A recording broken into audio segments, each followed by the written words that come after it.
Alléluia. Glory Church, je suis contente de vous retrouver. Mon cœur est un petit peu dans des émotions mélangées là. Parce qu'il y a beaucoup de choses pour lesquelles je suis très reconnaissante et très contente. Il y en a pour lesquelles je suis moins contente. Mais bon, mon mari, c'est qui m'a dit ça? C'est ma sœur, pasteur Liliane, qui me dit, c'est ça la vie de l'église, Brigitte. Il y a des choses qui sont parfois très plaisantes. Il y a des choses qui sont moins plaisantes. Alléluia. Mais Dieu est le même, il ne change pas. Amen. Il est le même hier, aujourd'hui, éternellement. Amen. Et tant que la course n'est pas finie, il faut continuer la course et gagner et proclamer la victoire. Alléluia. Parce que la victoire est certaine. Amen, amen. Je parle à quelqu'un ce matin. Amen. Vous allez m'aider à vous apporter la parole ce matin. Amen.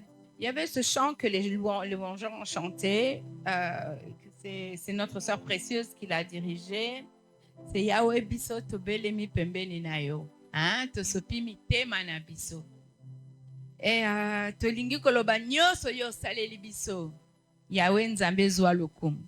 Et il y a une phrase qui m'a touchée plus particulièrement où elle dit Yahweh bilaka na yo ekokisamaka na ba oyo ba. Hein? Vous avez entendu ça? Naba oyo ba tie motema. Qui a lu le verset que j'ai partagé aujourd'hui avec le bon dimanche? Qui a lu ça? Le verset du jour que l'Alliance biblique a envoyé. Ça va un peu dans ce sens-là. C'est pas mon message, mais ça m'a touchée. Alors, je vais le partager avec vous parce que beaucoup d'entre nous, nous croyons que des promesses de Dieu s'accomplissent dans nos vies. N'est-ce pas? Quelqu'un a des promesses à cœur qu'il veut que Dieu accomplisse? Hein? Alors, ça nous parle. Amen. Il dit Yahweh bilaka na yo esal ekokisama kanaba oyo batie motema.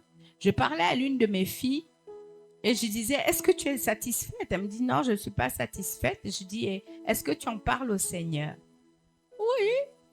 Et puis elle me dit mais je dis est-ce que tu en parles combien de fois au Seigneur? Elle me dit oui, j'en parle, mais bon, quand tu demandes quelque chose à Dieu, après tu oublies. Et tu continues toutes tes autres choses, c'est que cette chose ne te tient pas à cœur tant que ça. Hello. Quand tu veux quelque chose de la part du Seigneur, et puis tu fais la prière, et puis les jours passent, mais Dieu ne te voit jamais venir le rappeler. Hein? Dieu ne te voit jamais venir lui rappeler, je t'ai demandé ça, Seigneur, pourquoi ce n'est pas encore fait? Est-ce qu'il y a quelque chose qui ne va pas? Est-ce qu'il y a quelque chose qui doit changer dans ma façon de prier? Est-ce qu'il y a une raison pour laquelle cette chose n'est pas encore, je n'ai pas reçu de réponse? Ça peut être une question que tu lui poses. Bonjour la famille. Ça peut être une question que tu lui poses. Ça peut être une situation que tu veux le voir résoudre. Ça peut être une sagesse dont tu as besoin pour une décision dans ta vie. Mais si tu n'as pas reçu de réponse claire, et que tu attends, et après tu me dis, ah mais non, mais Dieu ne m'a pas parlé. Alors j'ai dit à ma fille, j'ai dit, va lire Luc, c'était verset 18, chapitre 18. Hein? La dame qui est venue embêter le juge unique, vous connaissez cette histoire. Amen. Elle a vraiment enquiquiné le gars. Hein? Ça c'est le mot que maman nous disait pour pas dire un gros mot. Elle dit, tu m'enquiquines.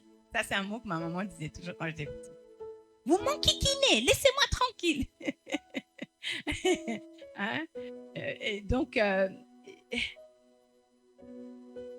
dit que la prière fervente du juste a une grande efficacité. Dans l'original, c'est la prière fervente, la prière sincère, la prière qui vient du cœur, du juste, libère une grande puissance qui est dynamique dans son action.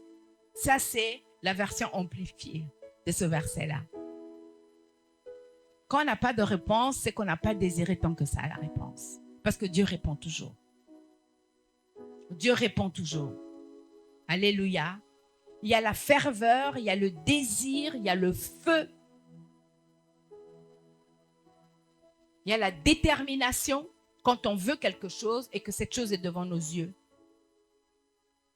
et qu'on ne va pas lâcher. Parce que la parole de Dieu fonctionne. Dieu ne ment pas. Et ce n'est pas nous qui avons commencé à le rendre menteur. D'accord? Donc, j'ai besoin que nous devenions des gens déterminés dans ce que nous attendons de Dieu. J'ai besoin de voir des gens qui ont un vrai désir, une vraie ferveur. Il faut plus croire et moins faire. Vous comprenez ce que je suis en train de dire? On fait beaucoup. Il faut plus prier, il faut plus ceci, non. Il faut plus croire du cœur et déclarer de la bouche.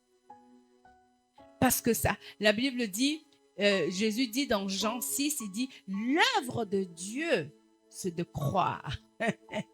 Faire l'œuvre de Dieu, c'est de croire. Quand tu as eu la foi en Jésus-Christ comme ton Sauveur et Seigneur, tu as fait un travail devant Dieu. Pour Dieu, c'est un travail. D'accord? Quand tu crois, Dieu croit que Dieu dit, tu m'as servi en croyant. Amen. Pourquoi? Parce que c'est avec la croyance, avec la foi que Dieu peut travailler. Amen. Si tu n'as pas la foi, Dieu ne peut rien faire pour toi. Parce que la foi, comme je vous ai déjà dit ici, c'est la monnaie qui achète les choses dans les magasins du ciel. Et la foi est une substance. C'est une substance spirituelle et chacun d'entre nous a ça. Et avec cette foi, nous sommes censés être capables de produire toutes les promesses de Dieu. Alléluia. Amen. Il faut qu'on se réveille. On a besoin de se réveiller à la vie spirituelle. Et c'est de ça que je veux vous parler ce matin. On a besoin de se réveiller tous parce que on vit, on vit trop dans le naturel. On a besoin de se réveiller, on a besoin de passer du temps avec le Seigneur simplement pour connaître le cœur de Dieu. Et quand on connaît le cœur de Dieu, Dieu nous montre son cœur pour nous. Amen. Je veux nous encourager ce matin. Alléluia. Est-ce que quelqu'un est avec moi? Amen. Il se passe beaucoup de choses très négatives dans le monde pour le moment, mais à ce propos-là, c'est des choses dont la Bible a parlé. Et Dieu nous a donné aussi un passage pour faire face à ces choses-là. Et plus ça se passe mal, plus tu dois t'approcher de Dieu. Hein? Parce que ce n'est pas dans le raisonnement humain qu'on va pouvoir sortir des situations dans lesquelles on se trouve dans le monde entier. La Bible dit dans Ésaïe 60, elle dit, « Lève-toi, brille, car ta lumière paraît, et la gloire de l'Éternel se lève sur toi. Car voici que les ténèbres couvrent la terre, et l'obscurité les peuples. » Vous avez remarqué ça? Les ténèbres couvrent la terre, et l'obscurité les peuples. Mais sur toi, l'Éternel se lève.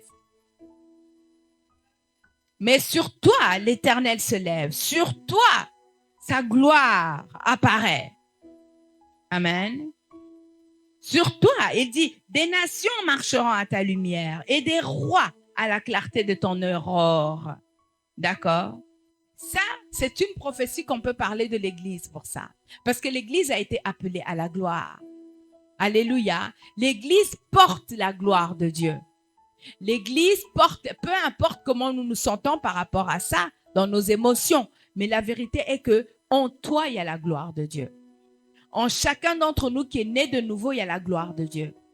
Amen. Et il dit, quand les ténèbres seraient noires là-bas dehors, sur toi se lève la lumière de Dieu. Amen. Sur toi repose la gloire de Dieu. Et c'est l'Église qui a ça. C'est pas seulement l'Église, mais c'est toi individuellement aussi. Alléluia. Amen. Et donc, nous voulons voir avec chacun d'entre nous comment nous allons faire pour que cette gloire paraisse. Je voudrais ramener chacun, pas seulement au niveau de l'Église, mais chacun individuellement à ta marche personnelle avec le Seigneur. Alléluia. On va lire ensemble dans Jérémie, s'il vous plaît. Prenez Jérémie 1, versets 4 à 5. Jérémie 1, versets 4 à 5. Si quelqu'un y est, peut lire pour moi. Rapidement. À 5. Oui.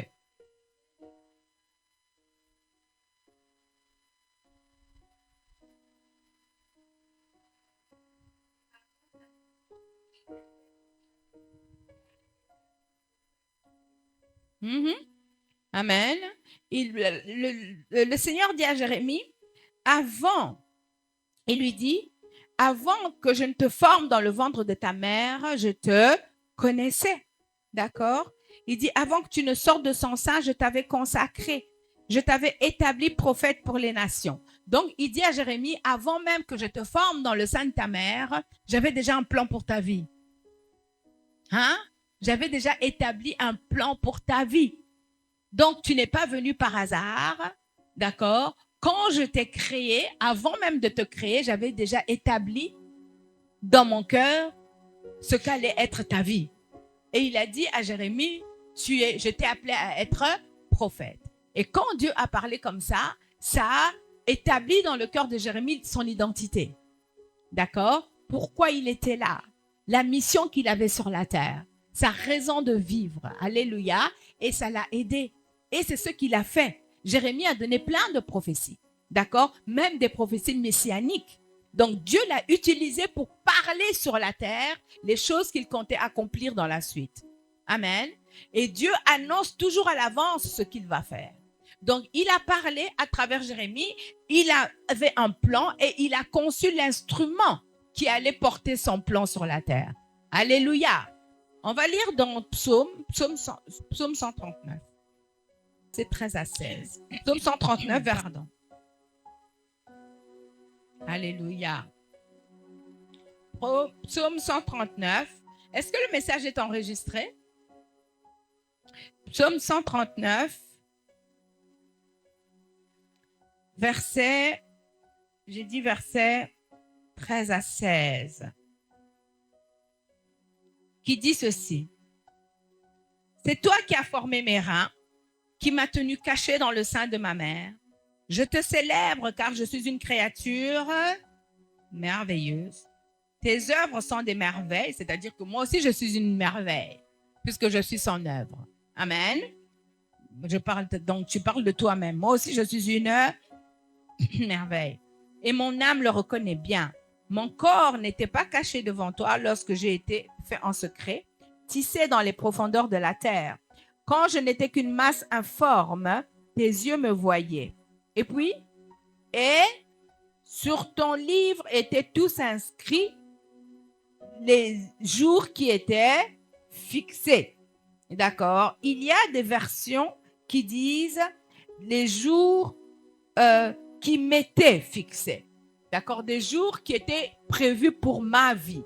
D'accord? Et ces jours étaient écrits dans le livre de Dieu. Je veux que tu saches que les jours qui te concernent sont déjà écrits sur le livre dans le livre de Dieu. Mais je veux que tu saches aussi comment sont tes jours maintenant. Ce n'est pas forcément ce qui est écrit dans le livre de Dieu.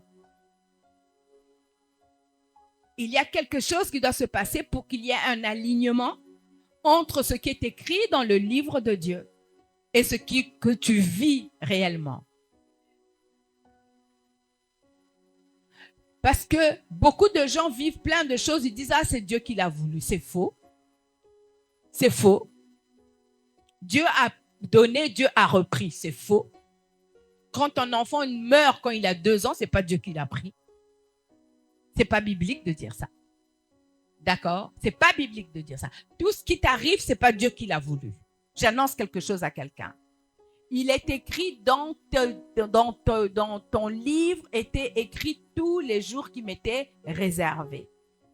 Tous les jours qui m'étaient fixés.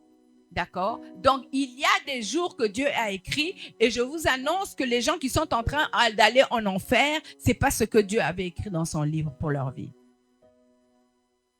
Parce que la Bible dit dans Timothée, Dieu veut que tous les hommes soient sauvés.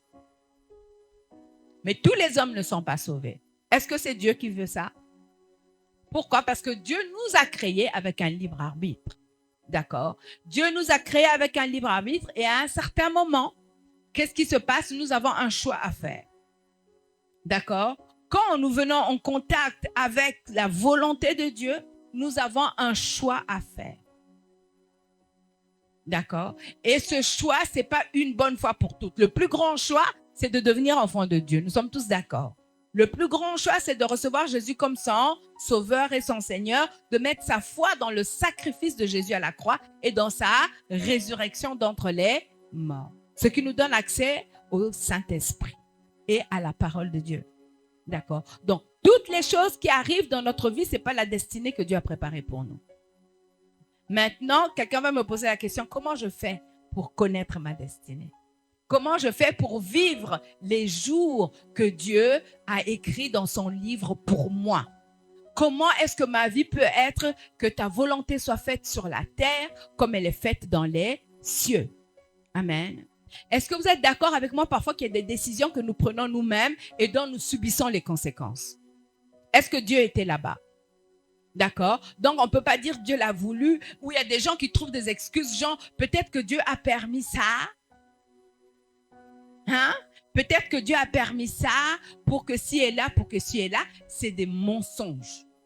D'accord? Si ce n'est pas conforme à la parole de Dieu, Dieu ne l'a pas permis. Dieu ne joue pas avec la vie de ses enfants. Il ne faut pas mélanger Dieu avec les êtres humains. Alléluia. Donc, alléluia.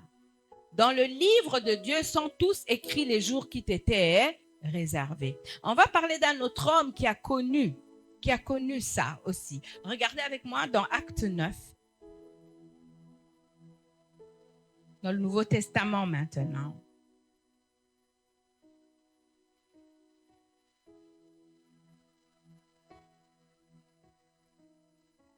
Mon prêche ne sera pas long ce matin. Mais nous avons besoin de nous réveiller et d'être responsables pour nos propres vies, de ne pas accuser Dieu de nos malheurs ou de nos frustrations. Amen. Alors, Acte 9, versets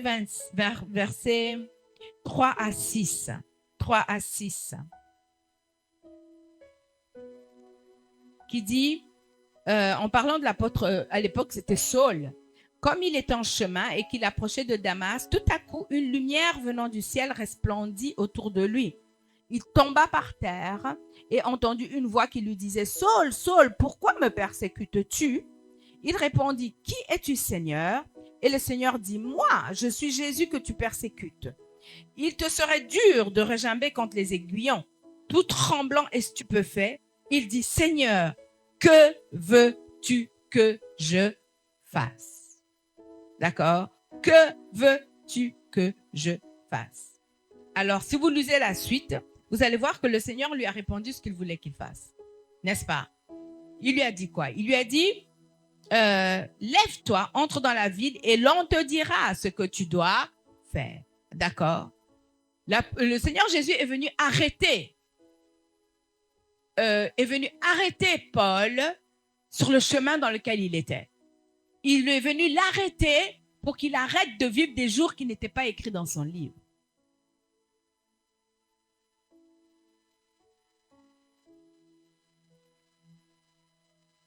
Il a vu que Paul, s'il le laissait faire, il allait continuer à vivre, à faire des choses que Dieu n'avait pas écrites dans le livre pour lui. Et Dieu avait des meilleures choses pour lui. Alléluia.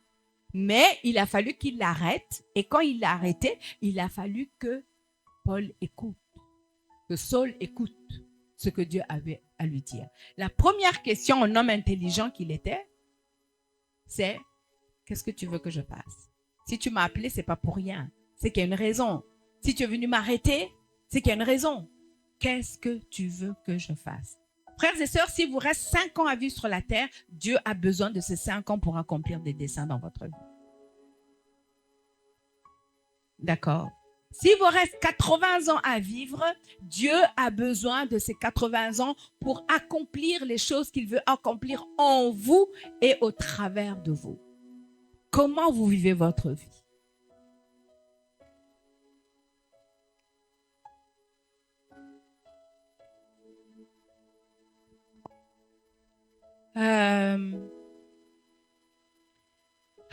Alléluia.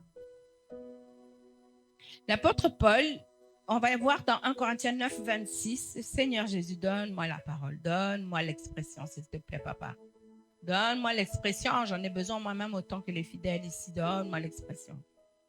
Je disais donc, c'était quoi? 1 Corinthiens 9.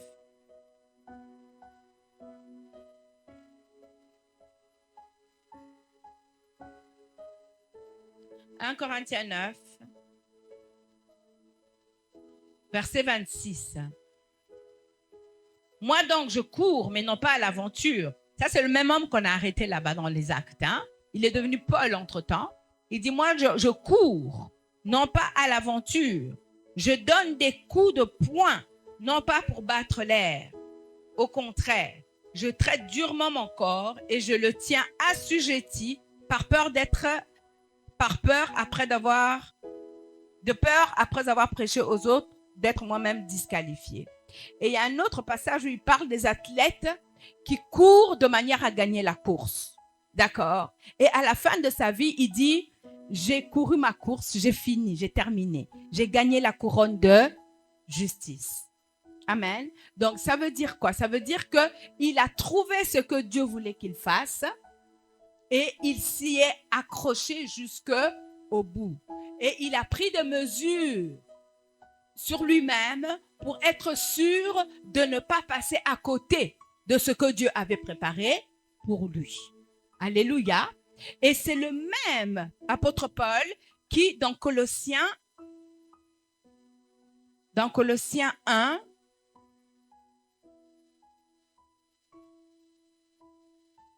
pour ceux qui ne notent pas, j'espère que vous allez écouter le message. Je ne sais pas, quelqu'un a dit aujourd'hui, en commençant le culte, Seigneur, ce n'est pas un jour comme d'habitude. C'est un nouveau jour, c'est un jour spécial. On n'est pas dans l'habitude. On n'est pas dans les habitudes. On a besoin d'aide parce que nous, les êtres humains, on s'ennuie vite. Hein? On oublie vite. Hein? On se fatigue vite parce que nos sens ne sont pas excités. Parce qu'il n'y a rien de nouveau, il n'y a rien d'excitant, il n'y a rien de... Ah! Et alors, on a l'impression que rien ne va comme on veut. Parce qu'on n'est pas discipliné, on n'est pas focalisé, on n'est pas déterminé. On ne cherche pas le feu de Dieu. Alors, ça devient comme d'habitude.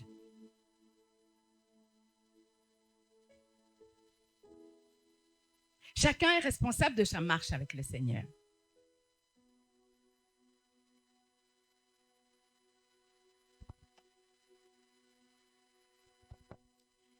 Ah! Colossiens, je disais Colossiens 1. Seigneur, merci. Merci pour ton aide. Ah! Oh, alléluia. Colossiens 1, verset 9. L'apôtre Paul parle à l'église de Colosse et il dit, au verset 3, il dit, nous rendons grâce à Dieu le Père de notre Seigneur Jésus-Christ et nous prions sans cesse pour vous. Nous avons en effet entendu parler de votre foi en Jésus-Christ et de l'amour que vous portez que vous avez pour tous les saints, à cause de l'espérance qui vous est réservée dans les cieux et que la parole de vérité, celle de l'évangile, vous a précédemment fait connaître. Il dit, voilà, on a entendu parler de votre foi, on a entendu parler du fait que vous croyez au Seigneur Jésus-Christ comme nous et que vous marchez dans l'amour, que vous avez de l'amour pour les saints, d'accord, et que vous avez vraiment une expectative à cause de l'espérance que vous savez qui vous est réservée dans les cieux. À cause de ça, il dit au verset 9, il dit, c'est pourquoi nous aussi, depuis le jour où nous l'avons appris, nous ne cessons de prier pour vous et de demander que vous soyez remplis de la connaissance de la volonté de Dieu. D'accord? Dès que tu es sauvé, ta première question, c'est comme Paul. Seigneur, que veux-tu que je fasse? Quand tu es membre de l'Église, tu dis, Seigneur, que veux-tu que je fasse? Quelle est ta volonté pour moi? Beaucoup d'entre nous, notre vie se passe à chercher comment vivre, à chercher comment gagner un peu plus pour pouvoir vivre mieux. Est-ce que je me trompe? D'accord? Nous essayons de mettre nos enfants dans les meilleures écoles, dans les meilleures conditions pour leur réserver une vie prospère. Est-ce que c'est vrai ou c'est pas vrai? Combien d'entre nous, même les parents chrétiens, ont cette pensée dans leur cœur, Seigneur, qu'est-ce que tu veux pour mes enfants? Quel est le destin que tu leur as réservé? Qu'est-ce qui est écrit dans ton livre de vie pour mon fils, pour ma fille? Comment puis-je t'aider à le préparer à rentrer là-dedans? Ce que nous faisons, ce n'est pas mauvais. Mon problème, c'est simplement que la plupart du temps, la plupart des parents le font dans le naturel seulement. D'accord? Dans le naturel, c'est une vie au ras du gazon. Et du gazon bien tondu. Ça veut dire qu'il est vraiment ras. D'accord? Mais nous devons vivre dans l'esprit. Dans l'esprit, la vie est riche. Dans l'esprit, il y a la sagesse de Dieu. Dans l'esprit, il y a l'avenir. Dans l'esprit, c'est beaucoup plus excitant que dans le naturel. Dans l'esprit, c'est beaucoup plus réel que dans le naturel. Dans l'esprit, nous pouvons influencer le naturel. Dans l'esprit, il y a la volonté de Dieu. Ne vis pas ta vie le colaniama. Tous les jours, tu cherches où aller brouter, où pouvoir boire un peu, et puis te coucher. Ça, c'est pour les bêtes.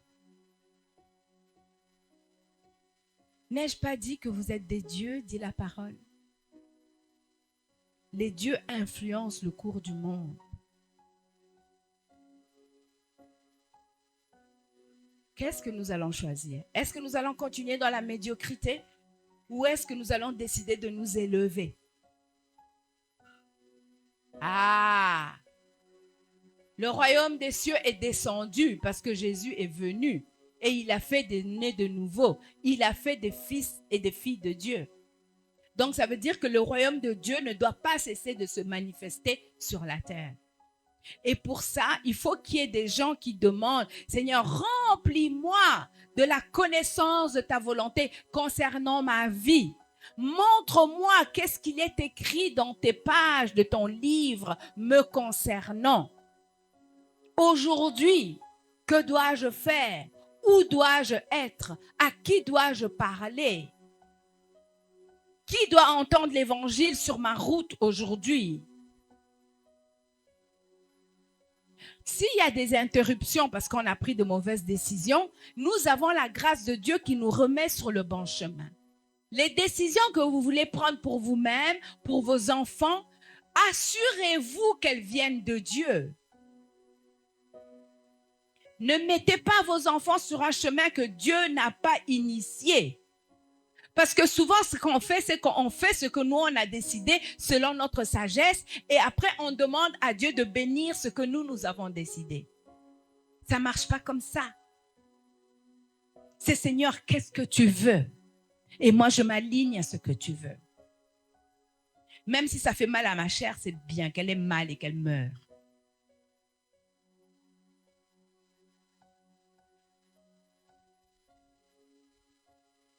Quand on est jeune, parfois, on a l'impression qu'on a le temps. Mais je vais vous dire que le temps passe très vite. Et on se sent 20 ans à l'intérieur et tout à coup, on se dit, le corps te dit, tu as 64 ans. Et tu te dis, il me reste peut-être encore 30 ans pour influencer dans ma vie. 30 ans pour faire avancer les plans de Dieu. Mais pour que je les fasse avancer, je ne dois pas courir au hasard. Je ne dois pas courir comme à l'aventure. Je dois prendre des décisions. Je dois faire des pas précis. Je dois faire des pas qui vont vraiment me faire avancer. Mais quand tu es sage et que tu apprends à faire quand tu es déjà tout jeune, alors ta vie va vraiment compter. Alors ta vie va vraiment compter pour le royaume. Et ce n'est pas mesuré par la position professionnelle que tu occupes. Ce n'est pas mesuré par les diplômes que tu as. Ce n'est pas mesuré, d'accord, par l'argent que tu as en banque. Tout ça, c'est très bien. Si tu peux l'avoir, il faut l'avoir. Parce que ça aide. Alléluia. Tu peux avoir une grosse dîme que tu viens de déposer à l'église tous les mois et de bonnes offrandes. Ça va permettre à Dieu d'agir. Alléluia. Amen. Mais c'est ce que Dieu t'a mis dans le cœur dans tes moments d'intimité, dans tes moments de recherche de Dieu, dans tes moments où tu passes du temps dans sa présence. Ces choses-là que Dieu t'aura montré que tu vas faire, c'est ça que tu vas emporter dans l'éternité. Et l'éternité vient pour tout le monde, mes amis. Pour tout le monde. Alléluia. Alors, demande-toi, qu'est-ce que je suis en train de faire aujourd'hui qui est réellement dans la volonté de Dieu dans ma vie? Donc, quel jour est-il dans le livre de vie pour toi? C'est quel jour? Est-ce que tu connais le jour que ce que Dieu a écrit pour ce jour-ci pour toi? Est-ce que tu es en train de vivre ça? Ou est-ce que tu cherches tes propres choses personnelles? Est-ce que tu vis par ta propre sagesse, ta propre intelligence? Ah, alléluia. Donc, je vous ai parlé de Jérémie, je vous ai parlé de David, je vous ai parlé de Paul. Et vous connaissez l'exemple de notre Seigneur Jésus lui-même. Il dit, je suis venu non pas pour faire ma volonté, mais la volonté de celui qui m'a envoyé. Il a dit, ma nourriture, c'est de faire la volonté de celui qui m'a envoyé. Je ne dis que ce que j'entends le Père dire. Je ne fais que ce que j'entends le Père faire. Lui qui est notre Yahya, qui est notre Seigneur, qui est notre Sauveur, si lui a fait ça, nous sommes qui pour faire autrement?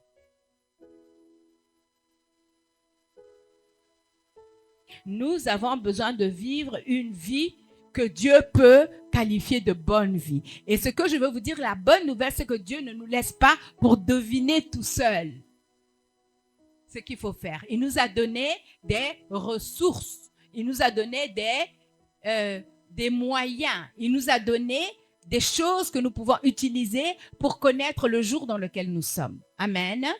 On va lire ensemble dans 1 Corinthiens 2.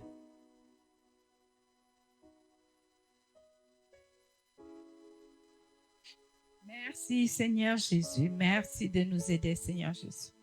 1 Corinthiens 2.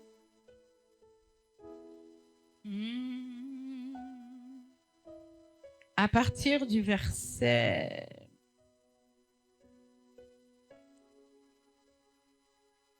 9. À partir du verset 9, il dit, c'est l'apôtre Paul qui parle donc aux Corinthiens, à l'église de Corinthe. Il dit, attendez, non, on va commencer au 6.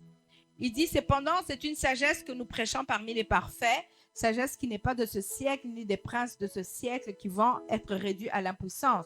Nous prêchons la sagesse de Dieu, mystérieuse et cachée, que Dieu avait prédestinée avant les siècles pour notre gloire. Vous comprenez ça? Dans ce livre, il était écrit les jours qui m'étaient réservés. Et ici, il dit que Dieu a réservé une sagesse pour les parfaits. C'est nous les parfaits. C'est nous les justes. Amen. Dieu a réservé une sagesse pour les parfaits. Une sagesse qui n'est pas de ce monde, ni des princes de ce monde, qui vont être réduits à l'impuissance. Et nous prêchons la sagesse de Dieu, mystérieuse et cachée. Mystérieuse et cachée pour qui? Pas pour les enfants de Dieu. C'est pour qu'elle soit révélée que Paul a commencé à la prêcher. Amen. Ce qui est caché est à Dieu, ce qui est révélé est à nous. Alléluia. Il dit, je viens vous prêcher la sagesse qui était mystérieuse, qui était cachée. Maintenant que Dieu nous l'a donnée, elle n'est plus cachée. Elle n'est plus mystérieuse. Elle dit, je viens vous la prêcher parce que Dieu vous l'avait prédestinée. Dieu avait prédestiné cette sagesse pour vous. Amen. Avant les siècles, pour notre gloire. La gloire, quand on parle de la gloire, ça veut dire pour que nous soyons dans la présence de Dieu. Alléluia. Il dit, aucun des princes de ce siècle ne l'a connu. Donc, tous les puissances spirituelles de ce monde n'ont pas connu cette sagesse. Parce que s'ils avaient connu la sagesse, ils n'auraient pas crucifié le Seigneur Jésus. Parce que ils auraient su que si on crucifie Jésus, tout le monde aura accès à cette sagesse. D'accord? Si cet homme meurt, le péché sera expié et tout le monde pourra retrouver la gloire de Dieu. Amen. Mais c'est comme il est écrit, ce que l'œil n'a pas vu, ce que l'oreille n'a pas entendu, ce qui n'est pas monté au cœur de l'homme, tout ce que Dieu a préparé pour ceux qui l'aiment. Amen. Et l'apôtre Paul dit, Dieu à nous, il nous l'a révélé par l'Esprit, car l'Esprit sonde tout, même les profondeurs de Dieu. D'accord? Et l'Esprit peut nous révéler les profondeurs de Dieu. L'Esprit peut nous révéler le cœur de Dieu pour nous. Alléluia. Pas seulement il peut, mais il veut. C'est pour ça qu'il est venu. N'est-ce pas? C'est écrit dans Jean 16. Dans Jean 16, il est écrit quoi? Je suis en train de vous montrer comment vous pouvez connaître ce qui est écrit ce jour-ci pour vous dans le livre de Dieu. Amen. Dites avec moi, c'est pour moi que Dieu veut révéler ça. Dieu veut que je sache et il veut me le révéler. Et il va me le révéler parce que je vais le chercher de tout mon cœur. Je vais le fréquenter. Je vais cultiver mon intimité avec lui pour qu'il grave sa volonté dans mon cœur et que je puisse marcher dedans et que la gloire de Dieu paraisse dans ma vie. Amen. Tu n'es pas un Mutupamba, tu es porteur de la gloire. Donc, Jean 16, je disais, ici, au verset 12, il dit, j'ai encore beaucoup de choses à vous dire, mais vous ne pouvez pas les comprendre maintenant. Quand il sera venu, lui, l'Esprit de vérité, il va faire quoi? Il vous conduira dans... Car ces paroles ne viendront pas de lui-même, mais il parlera de tout ce qu'il aura entendu et vous annoncera quoi? Amen. Tu n'as pas besoin d'aller chez un féticheur, chez un ganga, chez une voyante pour connaître ton avenir. Tu as le Saint-Esprit qui révèle les choses à venir à l'intérieur de toi. Amen. Et le Saint-Esprit est capable de te dire quel jour tu es, sur quel jour tu es dans le livre de Dieu. Hein? Et il peut te préparer pour les jours à venir. Parce qu'il va te montrer les choses à venir. Amen. Dans les temps qui viennent, quand Dieu te conduit, quand Dieu, te dit, fais ceci, apprends cela, parce qu'il a des choses pour demain. Mon mari me dit toujours, il y a une façon, d'ailleurs c'est un principe de leadership, que les opportunités qui viennent à toi, si tu n'es pas prête pour elles, elles te passent devant. D'accord? Ça veut dire que quand Dieu te donne une opportunité, si tu regardes bien, il t'a donné l'occasion d'être préparé pour l'opportunité, mais tu ne l'as pas saisie. Hein? Quand on dit aux gens, apprends l'anglais, apprends l'informatique, lis ta Bible tous les jours, prie. Dieu a dit, veillez et priez pour ne pas entrer en tentation. Parce qu'il savait que la tentation vient. Mais si tu ne veilles pas et que tu ne pries pas, quand la tentation vient, aussi au Koina Yoga. D'accord? Tout dans la vie est dans la préparation. Dieu peut racheter des situations où on a gaffe, où on a... Voyez? Mais quand Dieu t'a préparé, mais que tu rates l'opportunité, elle te passe sous le nez. D'accord? Parce que tu n'as pas pris le temps de préparation au sérieux. Dans les familles, vous avez ceux qui étudient, qui se battent et qui réussissent, et vous avez ceux-là qui n'étudient pas et qui ont des attitudes genre... Et puis quand ceux qui ont étudié ont réussi, on vient leur donner tous les enfants de la famille élevés. Moi, j'ai dit à mes cousines, je n'élève pas les enfants des gens.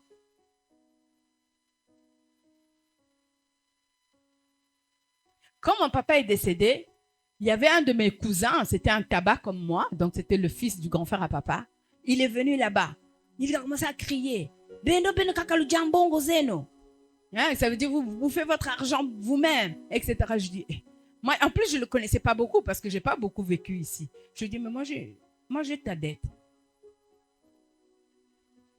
Moi, je suis direct. Hein.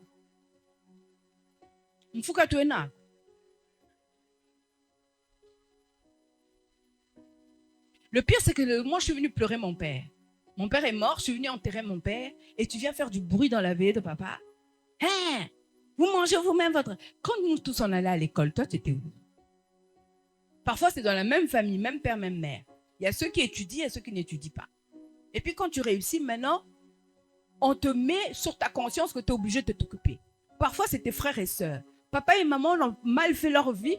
Au lieu ils ont fait des enfants, mais ils n'ont pas créé une famille. Hein? Maintenant, toi, tu essaies de t'en sortir, tu dois encore aider ta soeur et ton frère. Et le pire, c'est que tu te sens obligé, tu te sens coupable quand tu ne le fais pas. Tu ne me connais pas. Hein? Je disais à une de mes filles, si on vient te donner tes nièces, tes cousines, tu dis, je vais vous aider, mais restez chez vous. Pas dans ma maison. Pas mélanger tes enfants avec les enfants des gens. Je vous le dis sincèrement. Parce que vous ne savez pas comment les enfants ont été éduqués là-bas. Vous les mélangez avec vos enfants. D'accord? Je ne dis pas, il y a des situations peut-être où il n'y a pas le choix. Mais vous qui grandissez, qui êtes conscients, écoutez bien ce que je dis. Le problème qu'on a dans notre société au Congo, c'est que la famille, elle est pourrie à la base. D'accord? Vous avez papa qui a 3 femmes avec plein d'enfants. Et déjà, c'est un problème parce qu'il doit partager l'argent entre les 3 foyers. Et puis, quand il meurt, c'est la catastrophe. Si tu es chrétien, laisse tomber l'héritage. Vis en paix. Bâtis ton propre héritage. Et mets tout au nom de ta femme avant de mourir. Et de tes enfants.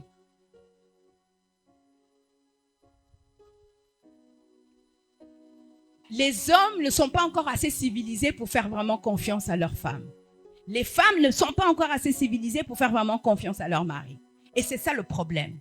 On accorde toujours à l'autre des pensées, des soupçons. L'amour ne soupçonne pas le mal. Moi, je ne soupçonne aucun mal à mon mari. Il n'est pas parfait, mais je ne soupçonne aucun mal parce que je connais son cœur, comment il aime Dieu. Et mon héritage, c'est qu'il aime Dieu. Parce qu'il aime Dieu, grâce à Dieu, à cause de Dieu, il ne va pas faire n'importe quoi avec ma vie. Mais toi-même, la femme, tu dois être comme ça. Toi-même, la femme, tu dois être quelqu'un qui est Molanga Pembe. Vous comprenez ce que je suis en train de dire? Sinon, tu n'es pas dans la page où Dieu a écrit. Sinon, on vit comme des païens. On vit dans les ténèbres. On vit dans le mensonge. On vit dans les soupçons. On vit dans la duplicité, dans le noir. Berk. Tu es là avec ton mari et tu es en train de comploter des choses. Et tu es chrétienne. La même chose pour l'homme. Vous comprenez? Et nos jeunes, je veux que ce soit différent. C'est ainsi que vous avez plein de tokobé qui ne se marient même pas après. Après avoir fait 10 enfants, ils se marient fièrement en grande robe blanche. Hein? Comme si c'était vraiment quelque chose d'extraordinaire, que le ciel est en train de danser de joie. Berk. Nous devons changer les choses. Ou on est l'église, ou on ne l'est pas. Il faut qu'on soit un exemple. La gloire de Dieu, c'est quand l'église marche dans la justice. Une nation est élevée par la justice. Et la justice, ce n'est pas la justice juridique du tribunal, c'est quand on vit comme Dieu veut. Nous devons changer les choses, mes amis.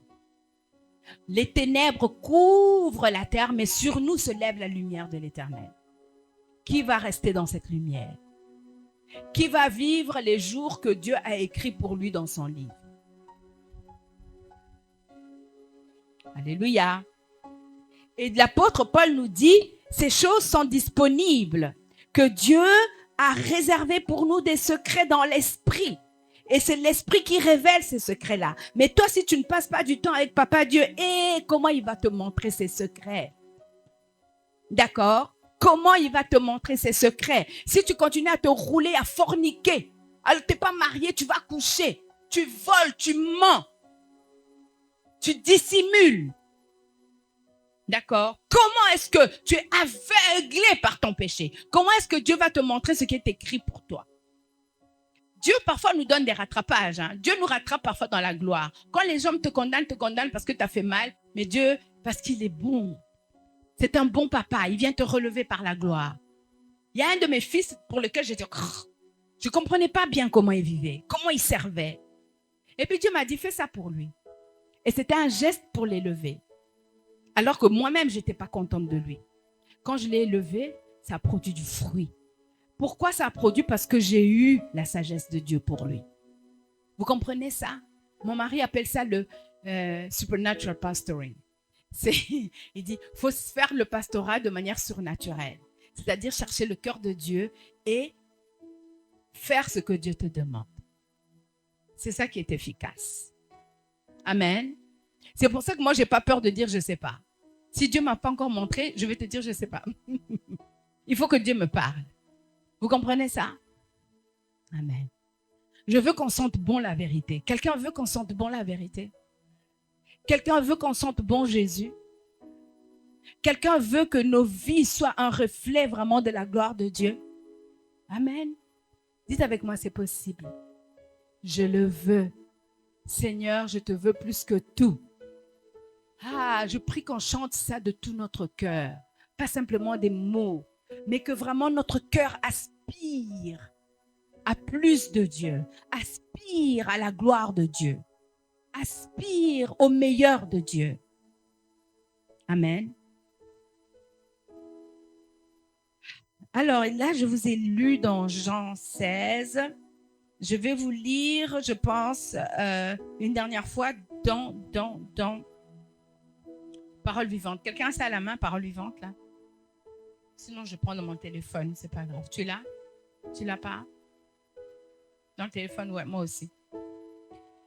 C'est un verset que je vous lis tout le temps, hein, vous le connaissez, c'est un de mes passages que j'aime beaucoup lire à l'église ici. Ouais, Parole vivante, il est où le Parole vivante? Voilà, il est là.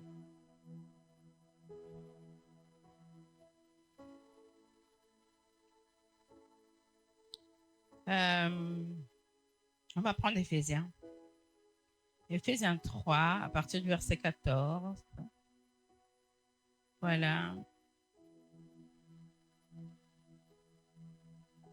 Lorsque je considère la grandeur de ce plan, il parle du plan de Dieu de nouveau. Je tombe en adoration devant le Père, ce Père à qui toutes les familles du ciel et de la terre doivent leur existence et leur nature. Ses ressources sont infinies. Il tient des trésors de grâce à votre disposition. Ses ressources sont infinies et il tient des trésors de grâce à notre disposition. Je lui demande que par son esprit, nous puissions nous en saisir. Nous saisir de quoi? Des ressources infinies et des trésors de grâce. C'est la même chose qu'un esprit de sagesse et de révélation. C'est ça, Dieu a ces choses qui existent dans l'esprit, mais moi, je ne vois pas qu'on le vit réellement, complètement dans l'Église. Vous comprenez? On n'est pas là pour jouer à l'Église, on est là pour connaître celui qui a mis tout ça à notre portée. D'accord? La première ressource qu'il a donnée, c'était le fait qu'il nous a fait naître de nouveau, au travers de notre foi. Il nous a donné une mesure de foi qui nous a permis de croire en Jésus-Christ et d'être nés de nouveau. Mais il ne compte pas s'arrêter là. Il veut que nous grandissions. Même les petits ont accès à ça. Qui veut connaître Jésus ici? Qui veut vraiment connaître Jésus de tout son cœur? Qui veut apprendre à écouter Jésus dans sa parole et dans son esprit? Qui veut que son avenir soit la volonté de Dieu? Qui veut connaître ce que Dieu a préparé pour toi, pour ta vie? Quelqu'un ici veut ça? Alléluia. Il y a une façon d'être. Il faut parler avec Dieu. Quelqu'un dit avec moi, parler avec Dieu. Quand les petits-enfants parlent, Dieu les écoute. Dieu aime les petits-enfants qui lui parlent. Dis-moi, Seigneur Jésus, apprends-moi à te connaître. Lakisenga ndenge ya koyeba yo. Mi lakise pa na ngai. Nayeba yo. Kolo Yesu. Nalingi yo. Nalingi kotambola na nzela na yo. Pesanga mayele. Pona yeba yo. Pona linga liloba na yo. Pesanga makasi. Pona yekola kotanga malamu. Pona yeba liloba na yo. Na tambola na nzela na yo. Amen. Yesu aza na buku epai akomi mikolo nyonso tu oyo kozala na mokili. Mais ceux qui oyebi kotanga te, okoki koyeba yango te. Toyokani? Amen. Ceux qui olingo oyeba yango fo oyekola ko tanga malamu. Na lopoto tona lingala. Quelqu'un est d'accord avec moi? Amen. Et donc, ça veut dire quoi? Soki oyekoli kotanga. Soki oyekoli kosolola na Yesu. Kosolola na Yesu ngolakisa nini? Kosambela akolakisa yo makambo ya kitoko oyo abongisi mpo na yo. Amen. Quelqu'un me suit? Amen. Vous voulez ça, les enfants? Vous voulez être sérieux avec le Seigneur? Vous voulez qu'il vous montre les bonnes choses qu'il a préparées? En dehors de Dieu, il n'y a pas la paix. En dehors de Dieu, il y a la souffrance. En dehors de Dieu, il y a le diable. Quelqu'un n'aime pas. Quelqu'un aime le diable ici? Non. En dehors de Dieu, il y a le... Donc, il faut chercher qui? Il faut chercher Dieu. Il faut chercher Jésus. On est d'accord avec ça? On veut vivre toute notre vie pour Jésus. Amen. Il y a des gens que Jésus appelait à être des pasteurs, comme moi. Il y a des gens que Jésus appelait à être des docteurs. Il y a des gens que Jésus appelait à être des professeurs. Il y a des gens que Jésus a appelés à être des commerçants qui vont gagner beaucoup de mbongo. Amen. Et ils vont aider pour l'avancement du royaume de Dieu. Mais tout le monde va aider pour le royaume de Dieu. On est d'accord avec ça? Est-ce que c'est ce que vous voulez, les enfants? Amen. Donc, on va demander à Dieu de nous montrer comment y arriver. Hein? C'est pour ça que quand vous venez à l'église, ça sert à ça. À apprendre aux petits-enfants comment connaître Dieu et marcher sur le chemin que Dieu a préparé. Et dans ce chemin, il y a la paix, il y a la joie. Hein? Il y a la provision de Dieu, il y a tout ce dont tu auras besoin pour manger, boire, pour t'habiller, pour aider les autres. Quelqu'un veut cette vie-là? Amen. C'est Jésus qui donne cette vie-là. C'est Jésus qui donne grand. Quelqu'un veut cette vie-là? C'est Jésus qui donne. Donc, il faut que Jésus a comme un pire nayo. Pire lundi, mardi, mercredi, jeudi, vendredi, samedi, dimanche. Lundi, mardi, mercredi, hein? Toutes les semaines, tous les mois, toutes les années. Ah, il faut que tu apprennes à communier avec lui ici. C'est là qu'il te parle. Même quand il te montre dans la parole, tu vois, quand il y a une parole qui te parle à toi, elle va brûler là à l'intérieur de toi. Il y a des trésors là qui ne sont pas encore réveillés dans chacun de vos esprits. Là. Il y a des trésors dont votre famille a besoin. Il y a des trésors dont le Congo a besoin. Il faut qu'on se réveille. On est d'accord avec ça, même ma famille? Il faut qu'on se réveille. On a besoin d'aide. On doit crier à Dieu. On a 2 semaines qui vont venir là. On a dit du 1er au 15 décembre. D'accord? On va jeûner. On va jeûner à la Daniel. On va manger des légumes à l'eau. On ne va pas manger les fantaisies qu'on aime bien. Hein? Les gros maniocs et les mafuta et tout ça. Là. Pourquoi je regarde par là? Hein? Mpula diakani pendant 2 semaines. Hein? On va manger des choses simples. Hein? Je ne veux pas vous réduire à un jeûne à l'eau, mais il y en a un qui m'a dit qu'il voulait faire un jeûne à l'eau. Okay? Mais on va faire ça et on va se retrouver ici tous les soirs. On avait dit à quelle heure? Il y a à 18h. 18h à 20h, ici à l'église, et on va s'humilier devant le Seigneur. Alléluia. On va dire, Seigneur, remplis-nous. Seigneur, change-nous. D'accord? Seigneur, nous voulons marcher dans l'esprit. Nous voulons marcher dans ta volonté. Nous voulons marcher dans les ressources infinies et les trésors de grâce. Nous voulons être remplis d'un esprit de sagesse et de révélation. Nous ne voulons pas devenir des chrétiens religieux. Nous voulons avoir le feu. Le feu. Alléluia. Il y a beaucoup de choses que j'ai envie de vous dire, si vous saviez. Mais ça va venir. Ça va venir. Et donc, on va faire ce travail. Et je veux que les enfants aussi, si vous pouvez le faire, faites-le. D'accord? Prenez le temps de demander à Jésus. Qui va parler à Jésus? Qui? Levez la main, ceux-là qui vont parler à Jésus. Seigneur Jésus, montre-moi ta volonté pour ma vie. Seigneur Jésus, montre-moi le chemin que tu as préparé pour moi. Amen. Parce qu'il peut vous le montrer tout petit. Hein. J'ai vu un prédicateur aux États-Unis. À 5 ans, le Seigneur lui a parlé. Il lui a dit, tu vas être mon serviteur. Il lui a montré ce qu'il allait faire. Et il est en train de marcher dedans. Il a une armée, il a une école biblique là-bas. Une armée de milliers de jeunes remplis de feu qui ont des objectifs d'âme, là, 1000 âmes par an. Et tu dois prouver que tu as eu ça. Et des miracles. Et je me suis dit, c'est le même Dieu qui est là-bas qui est ici. Hein? Pourquoi pas nous? Amen. Il y a des gens qui font ce travail déjà ici à Brazza. Eh bien, nous aussi, on va apporter notre part. Alléluia. Amen. Mais notre part, d'abord, c'est de développer notre relation avec le Seigneur. Personnelle. De développer ça pour que Dieu nous mette à cœur les choses qu'il veut. Mais en attendant, mon pasteur me disait toujours, si tu ne sais pas encore exactement ce que Dieu veut que tu fasses, fais ce que ta main trouve à faire. Quand tu es dans l'église, fais ce que ta main trouve à faire. Ne viens pas t'asseoir sur la chaise et tu fais rien. C'est pas possible. Chacun doit faire quelque chose. Alléluia. Amen. Alléluia. Amen. Donc, si tu ne sais pas encore avec précision ce que tu dois faire, trouve ce que ta main trouve à faire. Fais ce que ta main trouve à faire dans l'église. Alléluia. Amen. L'autre verset, donc, que je n'avais pas lu tout à l'heure, c'est oui, vous avez besoin de persévérance pour accomplir la volonté de Dieu et obtenir ainsi ce qui vous est promis. Hein, c'est ce qu'on a lu là. C'était Bilaka et Nzambe et Kokisamakanaba Obatie Motema. Un autre, c'est un synonyme de persévérance. Amen. Naba Obatie Motema. Quand tu attaches ton esprit, tu attaches ta foi et que tu persévères, tu finis par hériter des promesses de Dieu. Amen. Mais là où nous sommes arrivés, allons de l'avant. Ne reculons pas. Amen. Amen. Est-ce que ce message a parlé à quelqu'un?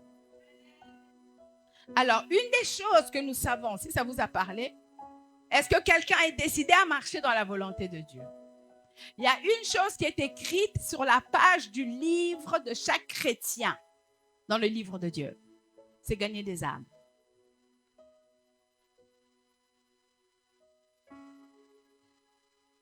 C'est gagner des âmes. Ça, c'est quelque chose qu'on sait déjà. Amen. Et s'il y a une chose qui va faire en sorte que le feu reste à l'intérieur de vous, s'il y a une chose qui va faire que vous soyez réveillés, c'est quand vous partagez votre foi à quelqu'un. Amen. Je ne sais pas qui a prêché à quelqu'un cette semaine, mais il y a ici, ça c'est une des choses, je disais, souvent mon mari disait que j'étais extrémiste, mais je disais, si tu ne gagnes pas des âmes, tu as trop de place sur la terre, tu peux retourner au ciel. Il me disait que j'exagérais. Mais je dis, il faut gagner des âmes. Amen. Il faut, c'est comme ça. Il faut gagner, oui, ça va, ouais, il faut s'en occuper. Papa Giscard, tu peux t'en occuper, c'est pas grave. Il faut gagner des âmes. Amen. Je vais donner, viens s'il te plaît, Espoir, viens. Je vais donner une feuille de traité à chacun d'entre vous. Et c'est comme ça que je veux finir cette réunion. D'accord? On a besoin de gagner des âmes. Clément est où? Il est là? Hein? On a besoin de gagner. Il faut donner une feuille à chaque personne. Il faut distribuer à tout le monde une feuille. D'accord? C'est un modèle que vous avez, que vous pouvez utiliser pour prêcher l'évangile aux gens. Alléluia. Hein? Pour prêcher l'évangile aux gens et leur apporter la parole de Dieu. Vous êtes nés de nouveau parce que quelqu'un vous a prêché. Vous êtes nés de nouveau parce que quelqu'un a investi du temps. Quelqu'un a investi de l'argent. D'accord? Pour vous amener à la connaissance du Seigneur Jésus. Il faut prêcher la bonne nouvelle. Amen. On a fait plusieurs sessions d'évangélisation ici. On a fait plusieurs sorties d'évangélisation. On avait des projets d'évangélisation. Moi, je m'attends, il y a des gens parmi vous que Dieu a appelés à être des prédicateurs de feu pour l'évangile. Pas forcément devant une chaire, mais même dans les quartiers, même dans les bus, même là où vous travaillez, même là où vous allez à l'école. D'accord? Gagner des âmes. D'accord? C'est pas difficile ici de gagner les âmes. Les gens sont ouverts à l'évangile. Je me trompe, Yaya? Les gens sont ouverts à l'évangile. Gagner des âmes. Donner à Dieu l'occasion de vous utiliser. Hein? Tu peux juste dire à quelqu'un, Jésus t'aime. C'est déjà quelque chose. Amen. Jésus t'aime. Moi, je dis souvent, hier, il y a le chauffeur qui m'a emmené jusqu'ici. Et j'ai commencé à lui parler du Seigneur. Et je lui ai demandé, est-ce que tu es sûr que tu es sauvé? Parce qu'il me dit qu'il est chrétien. Il me dit, j'ai dit, ah, t'es pas sûr. Et j'ai commencé à parler. Et j'ai eu une conversation, il y avait une onction dessus. Et on voyait son visage transformé quand j'ai prié avec lui. Alléluia. Hein? Gagnez des âmes. Si vous avez l'occasion et qu'ils sont ouverts, amenez-les à l'église pour que ça devienne des disciples. Mais si vous n'avez pas l'occasion, recommandez leur âme aux mains du Seigneur. Que Dieu mette encore d'autres personnes pour les emmener vers une église et être formés. Mais notre but, c'est de dépeupler l'enfer et de peupler le ciel. D'accord? Gagner des âmes, les amis. C'est hyper important. Il y a plus de tracts ici. Mon mari m'a demandé de lui ramener un paquet de tracts parce que il gagne les âmes aussi des gens là-bas à Kinshasa. Il fait la même chose. Alléluia. Et ce que je vais vous dire, c'est qu'au Maïndombe, on a commencé à faire de l'évangélisation dans d'autres villages. Pour le moment, on a 4 nouvelles cellules. Et c'est des villages qui demandent qu'on vienne construire des églises chez eux. Et c'est nos leaders qui sont, comme disait mon mari, qui sont moins bien formés que vous, qui n'ont pas été exposés à autant de paroles que vous. Et c'est eux qui font ce travail dans les villages. D'accord. On a les 4 églises qui sont terminées maintenant. Je ne sais pas si quelqu'un regardait la vidéo YouTube que j'ai mise sur le groupe de l'église. Quand on était aux États-Unis pour aller à la conférence de ceux qui ont construit les églises, ils nous ont filmé, hein, ils nous ont fait toute une émission et ils ont mis un petit extrait sur Facebook et sur YouTube, d'accord, pour expliquer le travail qu'on fait là-bas. Et mon mari qui donnait un peu des explications de la différence que ces églises font, le fait qu'ils nous ont construit des bâtiments, la différence que ça fait dans les villages là-bas. D'accord? Et donc, le fait aussi que donc les églises sont construites, l'évangile est prêché, les vies sont en train d'être changées. Et on a eu notre premier mariage de jeunes. Un vrai mariage. Hein? C'est des petits jeunes. Ils ne sont pas vieux. Il y a une autre chose pour moi que j'y suis. C'est moi qui ai le micro, donc je peux le dire. Il faut casser cette histoire qu'il faut attendre 40 ans pour se marier. Et qu'il faut être riche à millions pour se marier. Les jeunes là, je disais ça à un de mes fils hier. Même si tu n'as pas encore d'argent, trouve une sœur qui a le même cœur que toi. Une sœur où vous êtes en amour et vous êtes prêts à vous battre tous deux pour réussir. Hein? Moi, je vais épouser un homme riche. Aide-le à devenir riche. Aide-le à devenir riche. Quand j'ai épousé mon mari, il n'était pas riche, mais il travaillait. Mais moi aussi, je travaillais.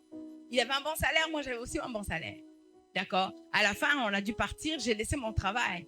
Mais Dieu a augmenté son salaire pour qu'il s'occupe de moi aussi. Hein? Dieu va vous bénir. Votre foi va produire la prospérité. C'est par la foi que ça vient. Ce n'est pas l'État congolais qui va vous enrichir. Enlevez ça de votre tête. L'État congolais n'est pas votre source. Mais l'or et l'argent appartiennent à... La terre et tout ce qu'il y a dedans appartiennent à... Et toi, tu es l'enfant de ce Dieu-là. Donc, au Congo comme ailleurs, c'est le même Dieu. Il peut faire les choses pour nous. Il va les faire si nous mettons... Je veux voir des mariages l'année prochaine. Des mariages. Qui croit pour un mariage? Osez lever la main. Exprimez la foi. Qui croit pour un mariage? Avec un vrai croyant, une vraie croyante. Un vrai mariage chrétien. Qui sont bons la pureté. Amen. Je vous embête, hein? Je vous embête. Mais je prie pour mes fils et mes filles. Amen. Que Dieu vous épouse. Alléluia. Que Dieu vous fasse vous marier. Amen. Voilà, j'ai encore des choses à dire, mais je vais m'arrêter là. Alléluia. Amen.